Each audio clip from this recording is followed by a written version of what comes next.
Hi, everybody. Welcome. Welcome. As you're joining us, please let us know where you're joining us from. Put something in the chat. How are you doing this evening?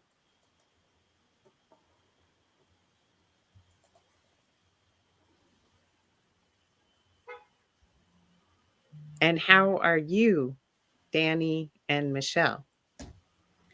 All good in the hood. Can't wait to get started. Yeah, it's awesome. It's awesome. All right, Karen, you want me to go? I say go for it. All right, let's go. Let's go. Let's go. Let's go. Okay, thank you for joining us tonight. Okay, here's the deal. We don't take for granted the fact that you took time out of your evening to be with us. Okay, we get that. And so for us, that tells us that you care and you want to engage in this much needed conversation. Okay, but it's also bespeaks your commitment to not only the advancement of respect for Black women, but also in instances where it is real, okay, the need for white women, and we're going to talk about that in a minute, so don't anybody get offended by the word white. We'll discuss that in a second, to involve themselves in this discussion, particularly based on the post by my co-host Michele Simon and our friend and supporter William as well.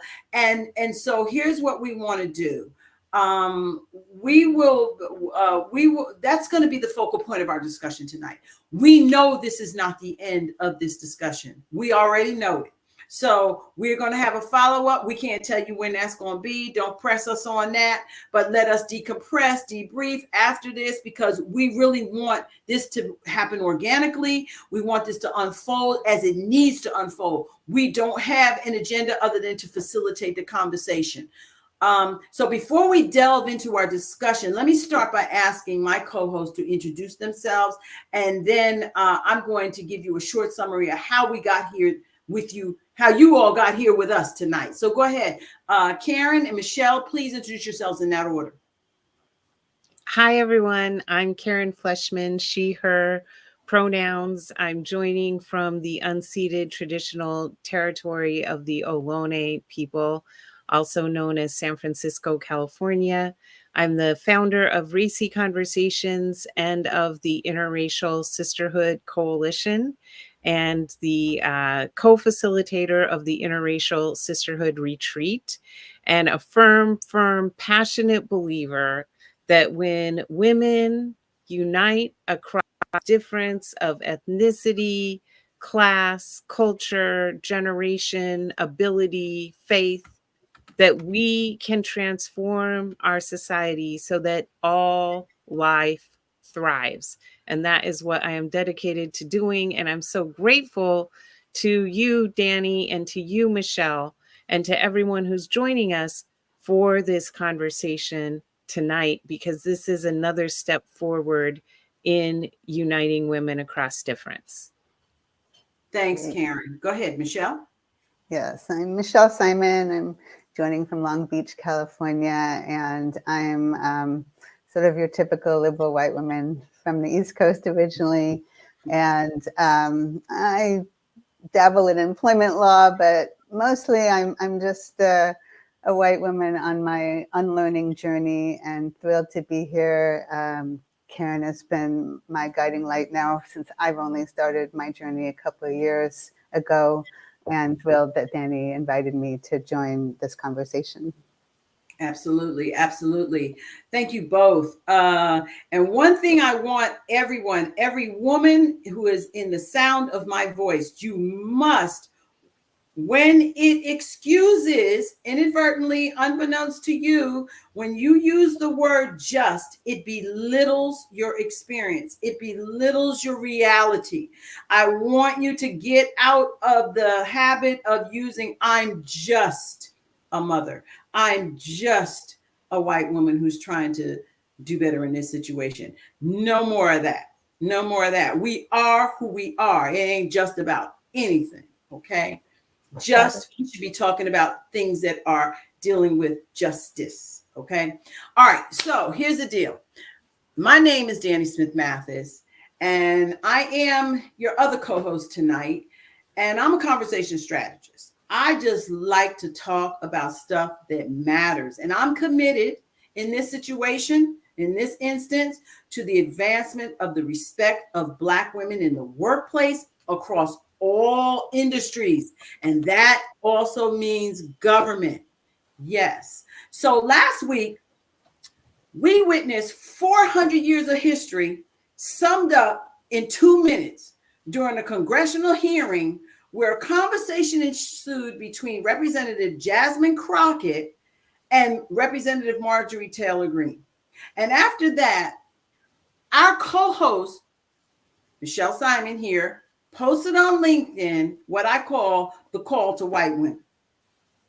And before I read that, or before she reads that tonight, so that we're all on the same page going into this conversation, Karen is going to read a post by our friend who is here tonight, William. William is here tonight. William, man, let me tell you something. William Watson, Dr. William Watson, he posted something that I'm telling you, between what Michele posted and William posted, it is Civics 101. Okay, American History 101. So that they don't want us to teach it, we'll send William and Karen in to teach it. We'll send William and Michele in to teach it, since that looks more like who they want in there teaching it. But anyway, before I go into that, let me say this about Danne Smith Mathis, because I have been posting a lot about, I'm tired of white women. I'm tired of white supremacy. I'm tired of that. But I want you to understand the context of my exhaustion. That is important for Danne.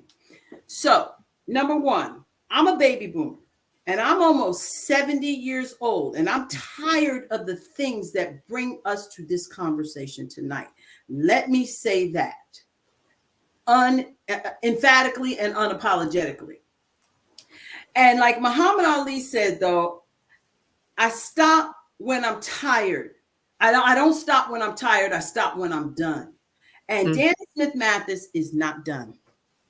And as much as I want to be done, I'm not done. So I'm here. And in fact, I'm here not only as a Black woman who is tired of the white supremacist, passive aggressive woman who I short term say is a white woman. So let me explain my definition of a white woman, because words matter, as my dear friend Sid McNary always reminds me, and he is here listening tonight. Thank you, Sid. But words matter, but definitions matter even more. And my definition of a white woman is a woman who has embraced wholeheartedly the idea of white supremacy, and particularly with her passive aggressive behavior. There is a taxonomy to that, and that taxonomy has the origins in the 17th century. We are not here to discuss that tonight. But what I am going to do, and what I have just done, is put the context of what is a white woman in the context of this conversation. Because here's what you need to understand.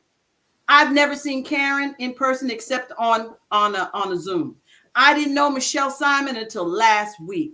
These are my part of my OAC tribe. If you don't know what that is, you know the woman that came alongside of Jasmine Crockett and spoke up for her behalf. We all, Black women, have some AOCs in our life. These two women are my AOCs, right? I don't need to know people a long time to know that they have the spirit of what I want to connect to. The other thing I want you to see is that Danne Smith Mathis has more OCs in her life than what you see here tonight, and that I will never have more MTGs in my life than I will have OACs. We all can only represent our own experiences, and it's not our intention nor our attitude that we can represent yours or anyone else's but ourselves here tonight. So we are not here to represent anybody that was offended by anything that was said about a bleached blonde, bad built butch body. That is not the focus of this conversation. So what we want to do to put this in context, Karen is going to read a post by our supporter, Dr. William Watson, to put our conversation about Michele's post into context. William is a European brother and Michele is a European sister, and I don't consider either one of them white. So that's why I'm using the word European, in the sense that it's not a matter of an attitude of white supremacy. That's all I'm trying to dispel at this time. So let's go, Karen. Read the post by William Watson to put our conversation about Michele's post into context. Go ahead. Excellent. William Watson, Doctor of Education, posts, "Thank you for this very important post, Dr. Carrie Yazid," where Dr. Carrie Yazid was talking about how this is textbook bullying that Black women experience all the time at the hands of white women. And William Watson goes on to say, "MTG, Marjorie Taylor Greene, is exercising a social contract afforded to white women, which is an extant legacy of plantation slavery. The Ole Missus of the plantation was permitted absolute protection, certainly from any enslaved other, regardless of any action she may take. Her sanctity was untouchable by any but white patriarchy itself. The contract remains inviolable in 2024 as Karens abound who are easily triggered to exercise this contract. It is rooted in the whiteness entitlement I have named in 12 Steps for White America, for a United States of America, as the presumption of whereabouts authority. The origins equal the fugitive slave patrols. Plantation owners were entitled by law to protect the location of their enslaved property. Cloaked in this entitled white woman wonder cloak, MTG felt she could strike with no retaliation, since the contract says a white woman can control the whereabouts of any slave girl on some committee. Representative Crockett is having none of it because she is not MTG's property. When MTG tells Representative Crockett to calm down, you see Elizabeth Leiba's bestseller, I'm Not Yelling. She is saying, "Get back in your place, slave gal." Representative Crockett, an accomplished rising political star, outshines MTG's white trash, as we rednecks might say. We squander the enormous talent of Black women when we enable any Ole Missus, whether we intend it or if we are ignorant, such as the doofus committee chair who appears unable to hear a Black woman talking. I assert this truth not because any Black woman needs anything from me, but because this illustrates the squandered talent which could benefit a USA if we didn't enable extant legacies of slavery. Left unrepaired as a repeating template, the Ole Miss reproduces rigged advantage for white elites. Constructed in colonial law, rigged advantage operates a whiteness, inclusion, collusion, delusion that depends on white supremacy and anti-Blackness. It may benefit plutocracy, but it has no place in a United States of America. Please understand, especially white people reading this, we lose because of this. Democracy has not failed as much as we have yet to try it. As long as these repeating templates of extant slavery support plutocracy's rigged advantage, we will fail to realize the American experiment.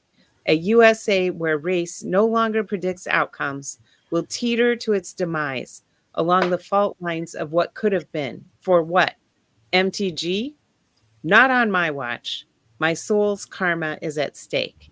If we have learned nothing from the last few years of culture war, white is so not supreme that even more white people are able to see it. Will enough see it in time? It's way past time for white America, including white Americans, to work a program of recovery from the generational transfer of plutocracy that relies on extant legacies of slavery. Wow. Okay.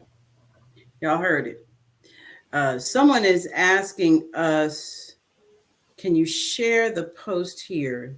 Thank you. Not Yeah. sure. Okay. What do we need to do, y'all? To I asked William if he can share it. Maybe he oh, could grab the perfect. link and okay, post it. cool. Excellent. Oh, that post. Oh, okay. Yeah. Oh, I see. Can y'all drop the link for the post? Okay, got it. Okay, I thought somebody didn't know how to get into this conversation. got Okay, cool. William, here's the thing. When we talk about the word allies, William comes to our mind. But we need to understand that we are all, those of us that want the harmony and the peace that can come with the synergy that is here tonight, because we want to understand, we want to empathize, and we want to do better. We want to advance we want to be committed to the advancement of the respect for Black women. And I am of the opinion, it is Danne Smith Mathis' opinion, that when we continue to strengthen that advancement, continue to strengthen the Black woman, that people will be put on notice that this is where we're going. We're going hard on this, okay? And so I just wanted to just thank William for what he actually posted, because we are having a history lesson here tonight, y'all. And we can undo and unravel this history, even though some of us may think, even people in my generation and the baby boomers, that this is like a fait accompli, right? We just can't do this. It's over with, and we're just going to die, and we'll never see change. But I don't believe that. I believe that our attitude inside can effect the change that's needed on the inside, and therefore on the outside. I want Karen, thank you again. And William, thank you so much for that. And please follow both of these women, and also Michele and myself as well, Facebook, LinkedIn Live. Please make sure you follow us so we can follow up with you. Following us is not about likes and follows. It's about us being able to know who's with us in this journey. Michele, we're here tonight to talk about your post. And before you read your post, let me reiterate the fact that we are here to talk to people who are considered, or who have considered themselves to any degree, a white woman who has even a tinge of white supremacy in an attitude, whether it be indirect, direct, conscious, unconscious, deliberate, not deliberate. It doesn't matter where it comes from or what constructed it. What matters is we are trying to facilitate a platform to help to go beyond that. And this is an introduction of a platform to healing. And I'll be sharing more with that to you in a separate conversation, more with you on that, where you can have an extended platform for that type of healing. But we have to start somewhere. Truth awaits the conversation. I always say that. So tonight, I want to say to you this. Karen and we had a talk about doing a conversation. We didn't know what the conversation was going to be. In fact, the MTG and the Jasmine Crockett situation hadn't even happened when Karen and I talked about the need for a conversation. And then that thing happened. And then Michele wrote her post. And then I said, okay, y'all, I don't know who y'all are, but the three of us need to get together and discuss this post. Michele says to me, and I'm going to tell you what Michele said. And this is how I know of the power of collaboration, and the collaboration of OACs and women like Danne Smith, Black women like Danne Smith Mathis. Okay. I went to Michele and I said, girl, that post, that was the bomb. That's like a American History 101. Do you know, Michele said, I said, let's get together and have a conversation with Karen and do a LinkedIn Live. Michele said, I'm not ready for that. Karen is way more versed in that than I am. And I said, Michele, wait, hold up. Did you write the post? She said, I did. I said, well, girl, you ready? Boom, here we are. I say, hashtag boom and bam. Michele, I'm going to let you read your post, because that is why we're here tonight. And then we want to hear you all on this. Okay, we want to hear you all, and I'm going to let Karen and Michele really have the conversation, because see, I'm not Caucasian. I ain't white. Y'all know that. So I don't know about any of this stuff except for what I experienced as a Black woman who has experienced white supremacy and systemic racism in corporate America. Y'all know I talk about that. Michele, go ahead and read your post. Okay, to set some context, I'm not giving a big history lesson, except where I come from when something like this happens in the news, right, is I happen to follow a lot of Black women that are that inspire me every day by their outspokenness and their willingness to share their lived experiences. And so as a white woman, and I do identify as white because we all carry white supremacy with us as much as we try to unlearn it, I feel like I have a responsibility to use my platform to call on white women to really listen to what Black women are talking about. So it was with that in mind that, and the other piece of context is it's so easy to distance ourselves from somebody like Marjorie Taylor Greene. And having that in mind, this is what I wrote. Dear white women, we need to discuss this incident in Congress. That Greene thought it was okay to denigrate a Black colleague for her eyelashes is indicative of the level of race relations in many of our workplaces. Putting aside Greene's politics and personality, it's important to see this as a type of harm that we white women have been causing to Black women in the workplace for far too long. To me, it's not about the specifics. It's about putting Black women back in their place, sending the message that they do not belong in the halls of Congress or other workplaces where white men and women are in charge. What do you think? Can we use this as an opportunity for honest discussion? How can white women stand up to stop this sort of behavior? So it was a call to white women to, really look within ourselves and not just distance ourselves, but to say, and because so many Black women were saying, oh yeah, I experience this every single day. Well, they're not experiencing it from, batshit crazy right-wingers like Marjorie Taylor Greene. There may be some, in that ilk, but let's be honest, Black women experience this behavior, even from liberal women like myself and Karen. So that's the conversation I thought we should have, to really take a look at, as Karen says, how we each of us white women carry a tiny bit, as much as we don't want to admit it.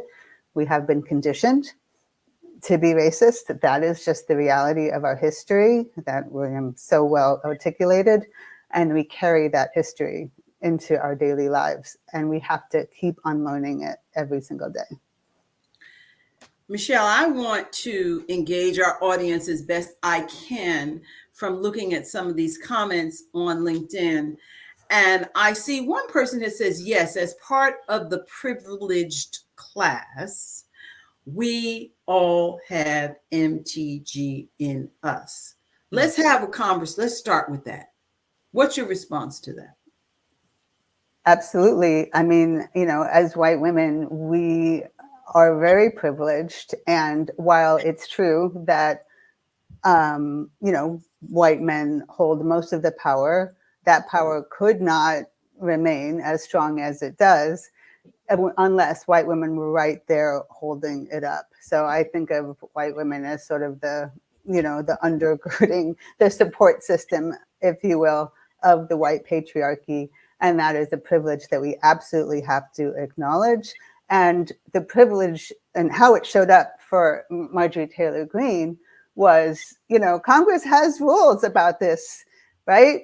And that's what AOC was trying to say. AOC was not just defending Representative Crockett, which she did very well. She was trying to get the chair of that committee to enforce the rules that exist for this very type of situation, right? And so how is it that this privileged white woman got away with this shit, right? Because the white man didn't want to enforce the rule to take down her words, which means strike the language, and to remove her from the committee. That was the most important part of the rule, that she should have been removed for the rest of that committee hearing.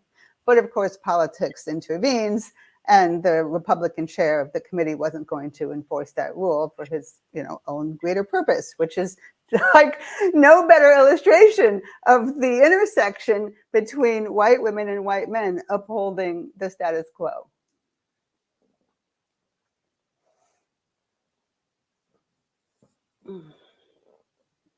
We're talking about an attitude of white supremacy when we speak about white men and white women. We are not talking about the color of your skin. So that we don't have time to delve all into explaining what we mean about white, but that's what we mean here tonight. Okay. And so we're talking about white men and white women, people who are of lesser color, as I call them, just people of lesser color, okay, who have an attitude of white supremacy that is steeped in the construct of this nation. We all know that came into the 17th century, the whole thing of being a white race, like the whole Hitler thing really was 17th century stuff, because they wanted to institutionalize people of color into slavery. Okay, not just here it come from Africa to America, but also in some of the Spanish colonies. So anyway, we're not here for the history lesson. Y'all Google it, whatever you have to do. But that's the context of this conversation. Karen, let's hear from you. Yes. So when we think about Marjorie Taylor Greene, she is a white woman who has built her entire political career on punching Black women, women of color, and keeping them in their place. She has made these outrageous comments to Alexandria Ocasio-Cortez even before she was elected. You remember that video when she was standing at Alexandria Ocasio-Cortez's door and talking to her through the mail flap at her door and taunting her to come out and have a real debate about American values? And that her fascination, her obsession with Alexandria Ocasio-Cortez has gone on for years, with her demanding that Alexandria Ocasio-Cortez debate her about the Green New Deal. And she even mentioned, "Why won't you debate me in the congressional hearing?" And what has that led to for Marjorie Taylor Greene? She has been one of the Republican Party's greatest fundraisers, and she was able to contribute to many other congressional races to get Republicans elected, and they were beholden to her.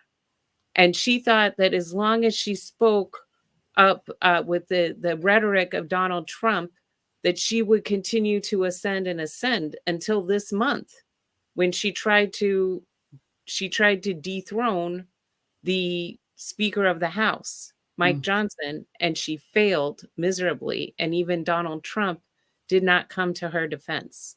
So Marjorie Taylor Greene is a case study for white women, that no matter what we think we're going to do to uphold white male patriarchy, they will never, ever, ever cede their power to us. They want to keep us down here like this. And the way that they do it, they say, "Oh, come with me and join the white supremacy, and I'll buy you nice clothes and you can eat yummy food and I will protect you," blah, blah, blah. Yep. Right? But they will discard us like a used tissue at the first opportunity that we are no longer, and they will never cede power to us. They will never, ever let us hold real power. And that same dynamic replicates itself in workplaces all across this country. And white women are so often in the position of gatekeeper, right? As the head of human resources, as the chief operating officer, as the person who is not the chief executive, but the second in command running the plantation, just like what William talked about in his post. They literally, white men imported white women to this country to fill that role, to be the second in command at the plantation, so they could be off writing the Declaration of Independence and fighting the war and all of this stuff. And then we would have the babies and replicate through the family, making the plantation an intergenerational enterprise, while our husbands were openly raping enslaved women. And the enslaved women, instead of us kicking out our husband and coming to the aid of the enslaved woman, we took out our anger and were the horrible, horrible uh, uh, oppression of enslaved women, selling their children off so that they couldn't be around them, and just all just kinds of torture that white women exerted in the plantation. We now do the same things in the workplace. Oh, you're complaining about racism?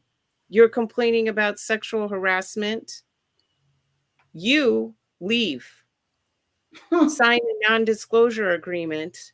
We'll pay you the smallest amount of settlement we can, and we'll keep the person who is oppressing you here in power. Yep. That part.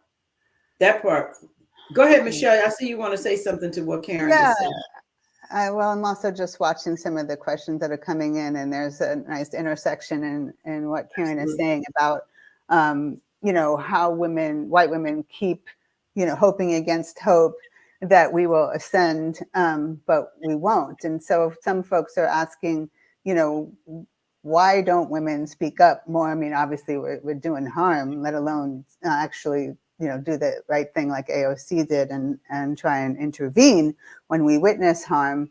And I do think there is this, mythology that white women ascribe to. I mean, it's all fear, right? Why don't white women speak out about all forms of injustices? And it is because, we think that if we play the good girl, and if we just keep our heads down and, work harder, that we will, get the gold coin. And it's all a lie, right? It's just complete, utter lie that if we just worked harder, we could ascend to the power levels that white men hold. And I really want white women to deprogram ourselves. And it's really pretty deep. And I'm a believer, because of the work that I've done, that unless and until white women truly unpack these white supremacist, capitalist beliefs that we hold, that if we just work harder, we can succeed, we have to let go of all that programming to really see what is going on and to understand the privilege that we have and the structures and the hierarchy of our sisters in the workplace and so forth. And so, I think, unfortunately, we're still stuck in this sort of, well, I'm not racist, right? White women like to make it all about us. I'm not racist. Marjorie Taylor Greene, she's the racist. And it's so much deeper than that, and we need to really unpack it and look within ourselves to do the hard work to understand what's really going on in society. Thank you for that, Michele. There are so many awesome comments. I mean, the comments in this conversation are like, we could take all these comments and design a curriculum, and this could go far. Okay, we don't know where all this is going, but it's going somewhere. It's not going to just end here tonight, because I know we're kind of getting towards the top of the hour. But we do understand, number one, AOC is not white by any stretch of the imagination, not even by the color of her skin, right? Or her ethnicity is not white. Her attitude is not a white supremacist white. So we understand that. When I'm referring to AOCs in my life, I'm just talking about women who look like AOC, who look like Karen, who look like Michele, who don't have Black necessarily in them as we know it, as we can tell, that have come to my aid, my support, who are my sisters on this planet. And I do not, let me tell you something. Marjorie Taylor Greene is not going to usurp what those AOCs in my life represent. I'm not going to let her do that. I'm not having that. So not only am I trying to advocate for the respect of Black women, you want to respect my AOCs in my life too. And don't think for a minute, Marjorie Taylor Greene, that you represent any of the AOCs in my life, because I know what those sisters have meant to me and continue to mean to me. And I named a whole bunch of them today on Facebook because I wanted them to know. While I, Danne Smith Mathis, talk about what I'm tired with again, and I'll reiterate about white women, I'm talking about an attitude of white supremacy that has been built by the foundation of this country, and that is what I'm addressing. I am not addressing the AOCs in my life, because I'm not addressing anyone in the context of Marjorie Taylor Greene that looks like Marjorie Taylor Greene, because I don't have people in my life that support me that look like that and have that attitude. Okay, might look like that, but don't have that attitude, whatever the body looks like. So Karen, another thing came in and says, and I want to talk about this, you and Michele, white women controlling narratives about Black women or non-Black women of color is deeply rooted in historical frameworks and societal biases. Historical silencing and being the narrative and profiteers of Black women's words and work without credit or compensation. Enslavement forced Black women to use their voices only in service to white women. Yes. Let's talk about from the time that Black women first started organizing for women's rights, almost 200 years ago, they were saying to white women, come join us, so all women can stand shoulder to shoulder. And white women refused to listen to them, refused to stand shoulder to them, stand shoulder to shoulder, started organizing their own, suffragette movement out of the abolitionist movement, but never fully viewed. Very few of the early organizers saw Black women as their equal. They were opposed to slavery, but they did not see Black women as their equal, didn't listen to Sojourner Truth, sold out Black women when getting the 19th Amendment. Basically, white women persuaded white lawmakers, give us the right to vote and you'll double the white vote, and then keep all the Jim Crow laws in place, and the Black women won't be able to vote. Treated Black women like second-class citizens, and that persists all the way to today. Look at all of the major organizations that are supposed to be advancing women's interests. National Organization for Women, American Association of University Women, Feminist Majority, Women's March, Emerge America, as well as at corporations, ERG groups, etc., that are supposed to be advancing women's interests, continue to be advancing white women's interests, and not the white women running these organizations are not ceding power and following the leadership of Black women. And that's why we still remain so divided today. We have not learned these lessons of our past that diminish the power of all women. Yes. I have a co-author for those of you. Dr. Carrie Yazid was mentioned earlier because William, when Karen read Dr. Williams' post, she mentioned that Dr. Williams' post came from something that Dr. Carrie Aziz said. Dr. Carrie Aziz is my writing mentor. You'll see behind me a book called Shut 'Em Down, Black Women Racism in Corporate America. And then 20 of us, including my sister, my sister in writing, Natalie Lofton Davis, who's here with us tonight on LinkedIn. She and I and 18 other women, including Dr. Carrie Aziz, wrote about our experiences as Black women in corporate America dealing with systemic racism. And then another 13 of us got together with Dr. Yazid and wrote Everyday Struggles, how toxic workspaces impact Black women. I say all that to say is that this is something that's coming to fruition. I don't have clear vision as to what that is. But guess what? We don't need to know the how. What we need to know is the why. And why we are here tonight is to dispel the idea that the MTGs of this country will win. That's not going to happen. Because as long as we have, and when I say AOCs can be all ethnicities, but they're not an attitude of an MTG. So the MTG is way over here and the AOCs are right here in the center for what needs to happen ultimately.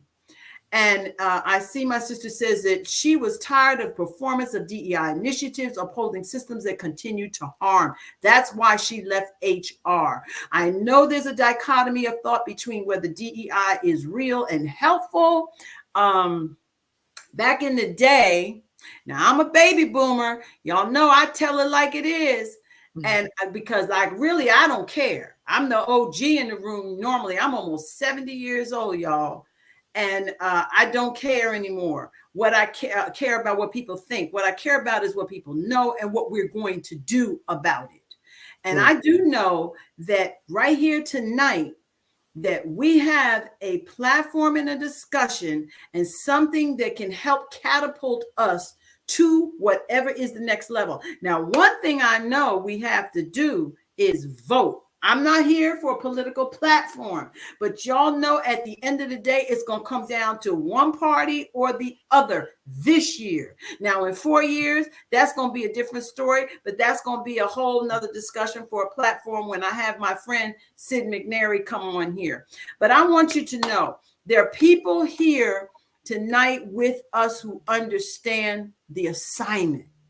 And the assignment is not to wallow in our the stuff that has been put on us, or the stuff that other people put on us as Black women, or the white women who have put stuff on us, white supremacist attitude stuff. We are going to come together. Karen, Michele, myself, all of you here. This is a whole different conversation that the world needs to have. We are not going to stop here. We are going to continue to have the conversation for AOCs and MTGs in the world, because they are actually two different kinds of conversations. But when those of us who understand the reason why we're here tonight is not for equality and to discuss all of that, but we're here for solidarity. You know, we talk about the feminist movement. Where did that go? And I'm not here to talk about reinstituting a feminist movement, because if you look at Project 2025, a certain party has already redefined what that's going to look like and what that's looking like. But I'm not here to discuss all of that. What I am here to discuss, and what we are here to support, is the advancement of the respect for Black women in America, across all industries. Whatever that industry is, whether it's the labor industry or the non-labor industry, exempt, non-exempt, workforce, whatever that looks like, corporate, outside of corporate, government, it doesn't matter. Y'all gonna respect us. Yeah, it's a new day. I'm done. Michele. Well, I'm inspired. I wanted to address some of the comments that I think are really getting to the heart of the matter for me is when will white women break out of our shackles? And this idea of decentering white women, I really like that one of the comments pointed out the importance for us as white women to stop making it about us, right? The white woman tears, like, that needs to stop. We need to just fucking listen to Black women. I mean, I don't think it's really that hard. Maybe that's the book I need to write, fucking listen to Black women. And then it would just be a list of all the books and all the writing and all the amazing work that you all do. I mean, I just really think it's that straightforward. And when white women show up on my feeds and they go into their nonsense about, oh, this isn't about race. And one white man said, oh, lots of women have eyelashes. I was like, oh God, here we go. And, I just really want people to understand it's not about you, right? It's about what's going on in society and about Black women's everyday lived experiences. And I have learned more just from, reading posts on LinkedIn, and then that leads me to the books and going deeper. I just really want us as white women to just stop and learn. And then, of course, to act after we learn, but to really start with understanding these experiences. And then, like I said earlier, to unpack our own shit. Yes. Karen.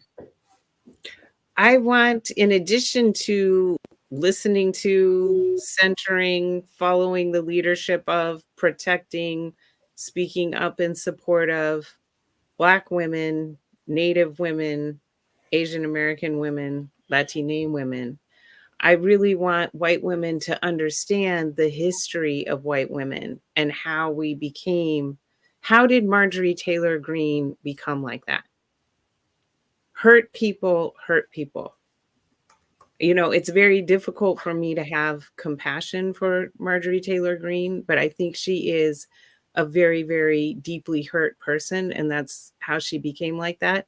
And I think that white women's harmful behavior is rooted in the whole history of persecution of women throughout Europe for hundreds of years before we even came to this country. Yes. The women who would speak up and say, we don't want to be sharecroppers. We don't want to be held down by religion. We don't want to be oppressed by men. We want to be free. They would label her as a witch and put her in the front row, like burn her at the stake in a community spectacle of violence, and put her kids in the front row to watch her burn.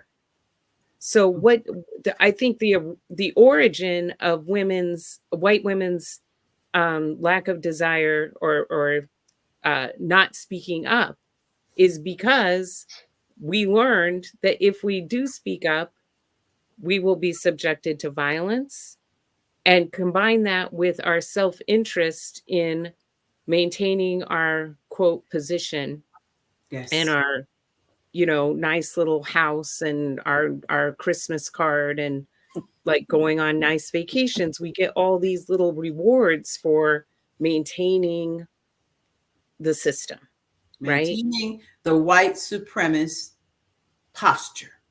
You have to maintain that posture in order to be a real white person. Exactly. And anyone who does not speak against it, I'm sorry, you are for it. And I want to mention what my dear friend Sid McNary wrote. He said that he loves this conversation, and it is the AOCs versus the MTGs of the world. It is evil versus love. Not good, love.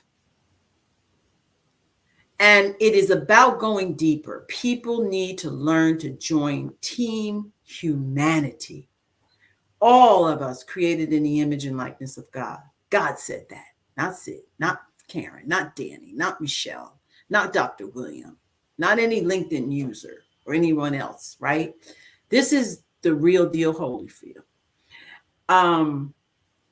I have, and I thought I put in the chat, I don't see it coming up, but I want anyone who wants to help us further the cause of this conversation and to further the conversation itself. However, whatever your recommendations are, we are here to hear it and to act on it and to effect the change, as Sid says, to be on team humanity. We must continue. You know, we all come from different experiences. And again, we're not here to take that away from anyone, to represent it for anyone. We all are bringing our true selves to this. Let's work together to bring the unity, to bring the peace that is needed in this situation. We can't fix other people. People have to be willing to come to a conversation like this to say, I need help. I have a bad attitude towards Black women. I don't respect Black women. I want that woman in this conversation. I want that man in this conversation. And then I want the rest of us to come alongside that person, those people, and say, we are here to help you, because this is what they don't want us to do. And y'all know who the they is. And this is what they don't want us to do. Well, guess what? I'm not on the committee of they. We're on the committee of we. So let's be the committee of we, and let's trump, no pun intended, the committee of they, and let's get to work, because we cannot stop if we're tired. We have to stop when we're done, and we aren't done, quite frankly. We are just getting started. It's a new day. If this OG can say this, come on now. I know y'all can come behind this. Danne Smith Mathis at gmail.com. And that's Danny with an E, DANNE, SMITH MATHIS at gmail.com. We can do a lot of things together, but we can't do it in a silo anymore. So that's why we're here. Karen, Michele, what do y'all have to say while we wind down? I'm just thrilled to have been invited, and, you know, it's a great conversation. Like you say, it's just the beginning, and I'm really grateful to everyone who joined us, and to Karen for continuing to inspire and organizing us. And yeah, I'm looking forward to more. Yes. And I would just say, woman, I am not further advanced in my journey, or I mean, I'm inspired by you. I continuously learn from you. I continuously learn from Danny, from all the fantastic people commenting here. Thank you, everyone. I mean, LinkedIn drives me crazy, or I'm sorry, I know we're not supposed to say that. LinkedIn makes me angry in a lot of ways, but I'm also so grateful that it provides this space where we can connect and meet each other. And I would not have met Danny, I would not have met you, Michele, and all the people who've joined us here today. Thank you so much for being a part of this conversation. I want to offer that we are going to be hosting the second interracial sisterhood retreat here in San Francisco in July. And I would love, love, love for people who want to meet in person and get to know each other in person and begin to heal the racial divides among women. And that includes trans women and gender expansive people. Everybody is welcome, except for cis dudes. We are going to have a fantastic experience, and really work on unpacking our internalized misogyny and racism and classism and all of those things that keep us separated. And I just popped it in the chat, the link to the Interracial Sisterhood website. So please join us in July. Absolutely. Thank you for that. I also, I wish, if I'm not coming this year, I can say that only because I'm going to be in LA the week after that. But I will definitely try to hook up with you somewhere else in between. I think you have it twice a year, so I'll look and see what my calendar looks like there. I also want to shout out an event that my friend Sid McNary, who is here. I cannot post from where I am. But what I want you all to do is there will be an event that is sponsored by the Art of Peaceful Living. Go to artofpeacefulliving.com. June the 4th, I believe it is, Sid. We're going to start a 4-week series on healing on this matter. It's called Heal the Hurt. We would love for you all to be there. Scholarships are available, but also please feel free to join us for that event, because it will be another platform for us to begin healing. And we all, to some degree, need to heal, either those who are hurting us or those of us who have been hurt by others in this whole matter. So we all in it, and ain't nobody clean. So I want to thank everyone for coming. Again, please email me whatever your thoughts are on this particular event. And if another event is cost prohibitive for you, then maybe we can we'll do something else. Okay, so it will not just end here. This is the beginning.